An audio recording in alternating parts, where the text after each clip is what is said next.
Хатуу биеийн дулаан тогтоомж дүүлэн биетийн хуулийг шалгах лаборатори ажил номер 7-г тайлбарлая. За энэ ажил хэрэглэгдэх багж нь хатуу бие, за калориметр, ус халах плетик, термометр, мензурк, за би хавчаар байна. За одоо лаборатори ажлыг яаж хэмжих?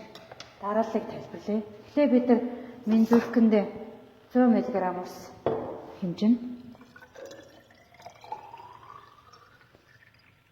За тэгээд энэ маань хүүтэн ус байгаа.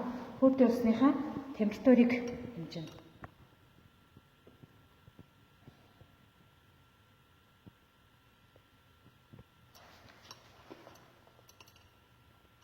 За ингээ харах юм бол 18.5 градус.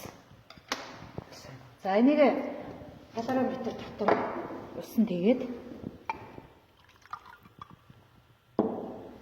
хадгалчих. За энэ оронд бид нар билетгээ залгаад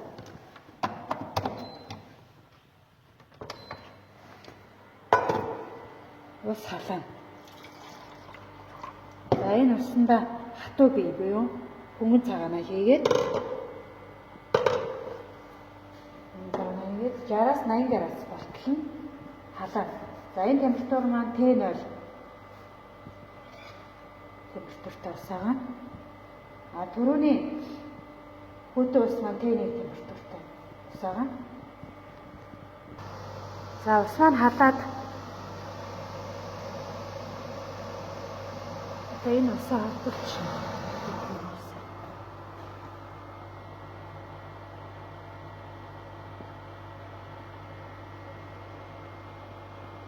За 75 градус болсон байна. Тэгэхээр энэ халсан хөнгөн цагаан хатуу бие түрүүний хийсэн хүүтэн усандаа хийгээд хэсэг хугацаанд хүлээн.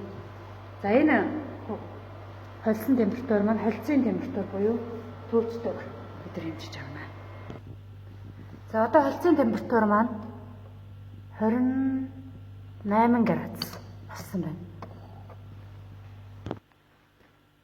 За сая хэмжиж авсан хэмжлүүдээ бид нар хүссэн ертөнцид тэмдэглэнэ.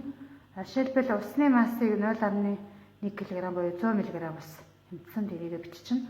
За хүүтэн усны температур 18.5 градусаар энд биччихнэ. За Т0 буюу халсан хатуу биеийнхээ температурыг 75 градусаар энд биччихнэ. За холцын температур маань 28 градус болсон. Гэх мэтчлэн бид нар хэмжилтийг 3-аас 4 удаа хийгээд 3-р томьёогоор С0 буюу хатуу биеийн дулаан хэмжээг болно. За энд байгаа СО нь усны калориметрийн хувийн дулаан хэмжээ мэдэгдэж байгаа. Эм гэргэн бид нар усныхаа массыг тавьчихна. ЦК калориметрийн хувийн дулаан хэмжээ нь 10 кJ. Жоулыг багах килог өгсөн. Энийг орлуулга бодно. Холцын температур бид нар хэмжсэн. Т1 хэмжсэн.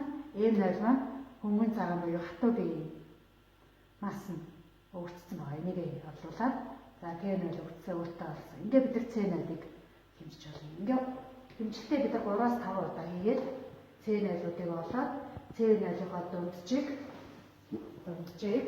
за хэвчээд болон хацсангаа алдаг болж байна.